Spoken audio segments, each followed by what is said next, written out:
Next, DuPage County Chairman Bob Schillerstrom announces his campaign for the Republican nomination for governor and takes reporters' questions on a variety of issues. By way of background, I have been the County Board Chairman or the Chief Executive Officer of DuPage County for 11 years now. I'm midway through my third term there, and DuPage County is a county of about 1 million people, home to about 750,000 jobs and 130 corporate headquarters.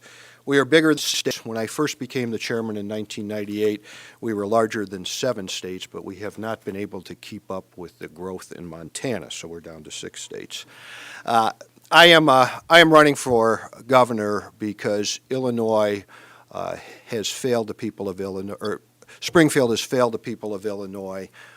The government is not providing the necessary services nor meeting its responsibility. As all of you know, and I'm really speaking to the choir here as you sit here as we get ready for another year to go into July, things don't work down here the way that they should. Every year it seems that we have a budget crisis where the two alternatives are that we have a massive tax increase or the fear-mongering that goes along with the massive cuts that are threatened if the taxes are not increased. There is a different way to do that. The people of Illinois deserve more than that. Part of the reason that we are in this predicament on an annual basis is there is no long-range planning.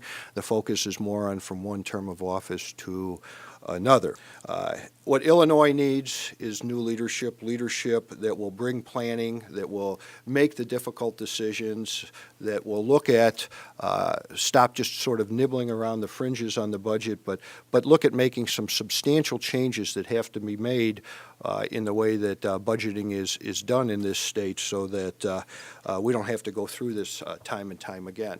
The very fact that our economy is rated 46th in the nation, that when it comes to job creation we're 48th, and that unemployment is higher than it has been in over 25 years are additional indicators that things are not working well in Springfield and that what we need to do is take a new way of doing it. As I said, I am not from Springfield. I come from outside of Springfield. I have had success in operating a substantial government. I've made difficult decisions up there. Certainly, I've angered a few people by some of the things that I have done, and I think that we need to have leadership here that is going to make some tough decisions and perhaps anger some people. We have to have, I think, a new approach to government. Certainly, when we look at what's happening here, Illinois has been a business center for many, many years. As I go around the state and I talk to people and I try and ask them what they are concerned about, what they want out of their government, people are concerned about their jobs. There's many, many people who have lost their jobs. There's people who are concerned about it. And I think what Springfield hasn't gotten is that business is a creator of jobs. We have to foster an environment where people who have businesses, who have wealth and want to create businesses feel comfortable about coming here, where they know that the government is welcoming to them and where that they can invest their money and it will grow and help grow the economy. By doing that, we will create more jobs and we will create more opportunity for the people of Illinois. Obviously, a third issue that we've all heard about is ethics and reform. 10 years ago, we passed our first ethics ordinance in my county, appointed the first inspector general, and we are committed to opening up government and being as transparent as possible. And I think that's one of the things that's very important to do here is we have to have more transparency so that we can create a greater level of trust in Illinois between our constituents in the government. So those are a couple of the things that I think are very important to changing the way that business is done here. And I think being from outside of Springfield and having run a substantial government distinguishes me from many of the other candidates. And I look forward to staying in touch with you as I travel around the state and talk to the people of Illinois. Any questions?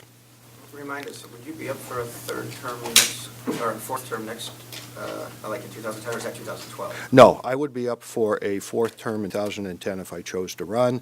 I'm going to give up my seat and undertake running for governor instead. I think it's important enough that I put that behind me and try and take some of the things that I've learned and bring those new ideas to Springfield at this point. Could you give a couple of examples of the tough choices you would make regarding the state's current budget situation? Yes, I think that first and foremost, when you look at where we're at today, it's because on a regular basis, we spend more money every single year than we bring in. We've increased our budget on an annual basis almost $1 billion for the last 6 or 7 years. We just can't do that. Governments are just like families, they're just like businesses. You can't spend more than you bring in. Now, I know that that sounds pretty simple, but it is pretty much of a fundamental thing that we have to do. And to do that, we may have to cut back on programs. There are things that we do that increase eligibility in programs, that increase the cost. We've certainly done that with Medicaid. Medicaid is growing dramatically over the last 10 years. I think we've added an extra 1 million people during that period of time to where almost 20% of the state is receiving Medicaid benefits. We simply can't afford that in difficult times like this. We have to look at better ways of delivering services. When you look at, once again, if you look at Medicaid and some of our health and human services programs, we put people into nursing homes who don't necessarily have to be there. We drive people to emergency rooms who don't have to be there. One, that's not the best outcome for the individuals that go there. They go to those emergency rooms when they're way too sick. We should try and deal with them earlier on and protect their health, and then we keep the costs down also. Those are a few examples from a philosophical point of view of how the state is really being as innovative as it could. Obviously, Medicaid is the biggest part of the general fund, almost 40% of it. I think there are substantial savings there. We've all talked about the fact that we can't afford pensions as we currently constitute them in this state. If we make some changes there, that may not save us any money today, but that goes back to what I said about long-range planning too. Let's talk about what would save us money today. I mean, if you were down there on the second floor, what would you be advocating for cuts immediately? I'd be talking about Medicaid. I think that there's substantial money that we could save in Medicaid right off the bat. Would you take people off the rolls that have been put on in the last couple of years? I would certainly look at doing that. I think if you look at the numbers of people who have been put on in the last 5 years, that's part of the reason that we have such a substantial deficit right now. And I think when you're trying to close a deficit, you have to look at things like that. And you said 1 million have been put on in the last 10 years. 10 years, so how much of that million do you think you need to cut back on? All in?